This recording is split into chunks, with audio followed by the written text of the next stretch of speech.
Now, there have been 50 suits approximately under the investor state provisions so far. I say approximately because some of them are still secret. We don't know. There have been 19 against Canada, 17 against Mexico, and 14 against the United States. And of these, Canada has settled out of court or lost 4 cases, Mexico has lost 3 cases, and the United States has not lost any, because adjudicators are very reluctant to use this against U.S. When Brian Mulroney proposed a free trade agreement, it was a Canadian initiative. It wasn't that popular with public opinion, but it was a major initiative which we initiated, which the U.S. President Ronald Reagan got fully behind. The free trade agreement was, perhaps one of the most dramatic of any period in our history. But there, the public attitudes changed.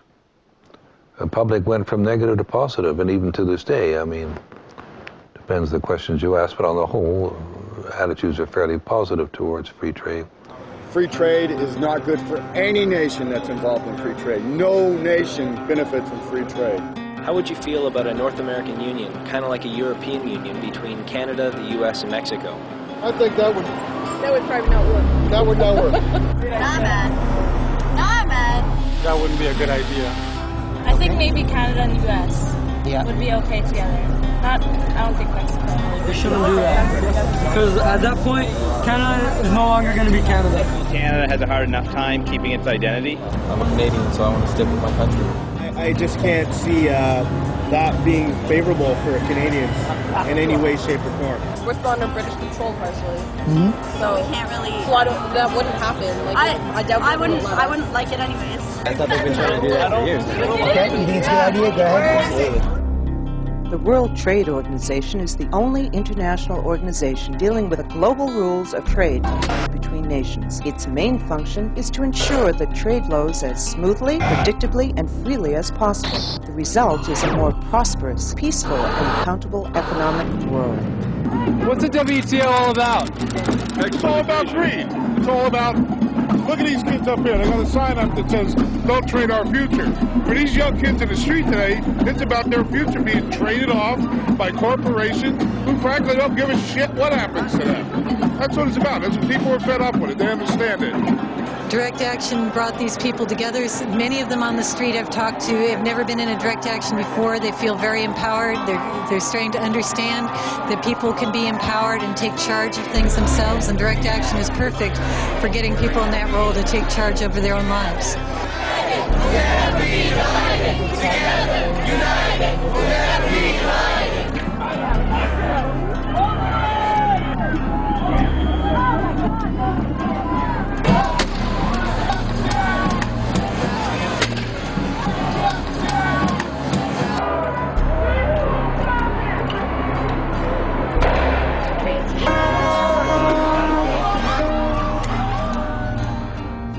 I go back to the 1988 election, which was fought on the issue of free trade.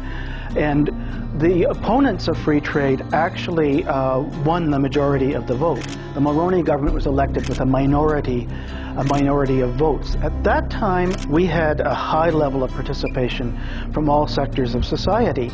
Now, it's true that since then the issue has faded from consciousness, but I think there are moments when symbolic issues, for example, Canadian water and sovereignty over our fresh water, there still are elements that would like to get a hold of that and would like to use some of the possible leverage through NAFTA, including the proportional sharing clause, to open up the floodgates. So I think there will be moments when symbolic issues like water will come to the fore, and we will have a resurgence of interest in these issues.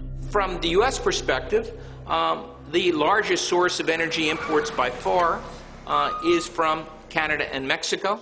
Roughly 1/3 of our total energy imports come from our two neighbors. Proportional sharing clause is very important because it's unique to all international trade agreements that I have ever studied. It effectively makes Canada an energy colony. What the clause says is if Canada were to take measures to conserve some of our non-renewable hydrocarbons, natural gas and petroleum, if we take those measures, we still have to export to the United States the same proportion of our oil or gas exports that were sold over the previous 3 years.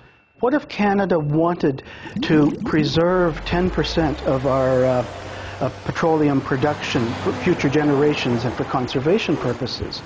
Well, when you work through the numbers and you find that we're obliged to sell the U.S. 2/3 of the petroleum we produce, the effect of applying the proportional sharing clause could actually mean there would be shortages to meet the needs of Canada. Canada is a great multicultural, multilateral country. We need Canada's leadership and ingenuity to develop new commissions or organizations whose purpose is to graft a North American vision onto the landscape and push forward for North American policies and institutions as well.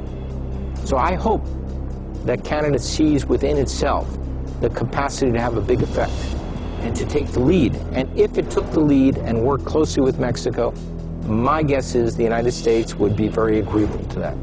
They don't really need the money. As you can see, housing is natural materials. The fruits, all of this they have farming, they have hunting, they have everything they need to live and more. But then they get the progress arriving to these towns, power lines, running water, and these are services that you need to pay for. You cannot pay with a bag of corn, you need to pay with cash. So they start needing the money, getting in the capitalism system, and that's when poverty arrives to these towns. You know, they need the money. Okay, I have some money, I buy a radio and a TV, I see what's on TV, it's pure marketing. Things that they didn't need for over 2,000 years, in a decade they start needing. Pues bueno, el Tratado de Libre Comercio, como tú sabes, no todos estamos realmente informados como se debe. O sea, en lo único que nos afecta es en la desinformación. ¿Me explico? No todos tenemos también la capacidad de admitir el libre comercio. Y nada nos ha beneficiado el libre comercio.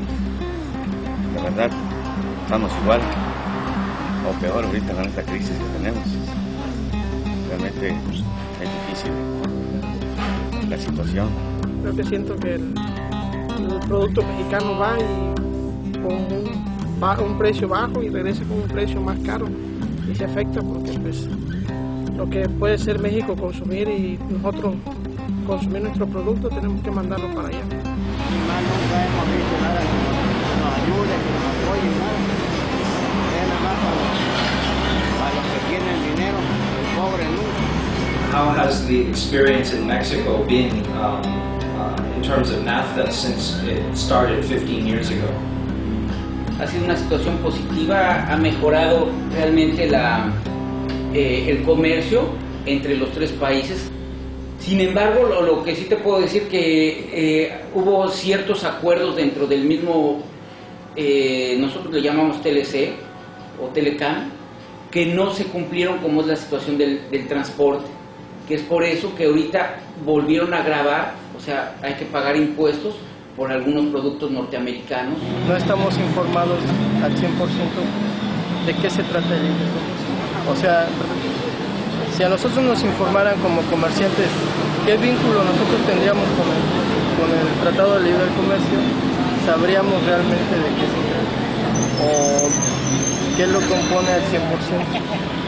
Pero como no tenemos ese tipo de información, es muy difícil que todo, en concreto, expresemos en qué nos beneficia y en qué no. Given the similarities of our two economies, of our two cultures and our countries, it seemed to me doable to pursue what I've always referred to as a kind of common economic space, a single economic space, where the border becomes irrelevant.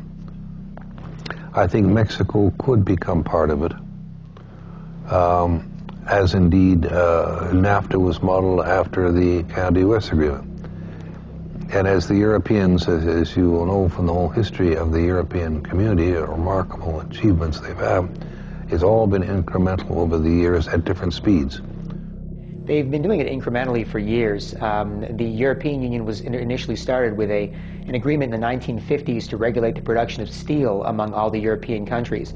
And the argument then was that you would hate to have a country like Germany corner the market on steel and develop an empire that would attack the rest of Europe again. So they had a reason based on recent history at the time, which said we need to have an agreement that regulates production of steel across Europe, and from there they built on it with subsequent agreements.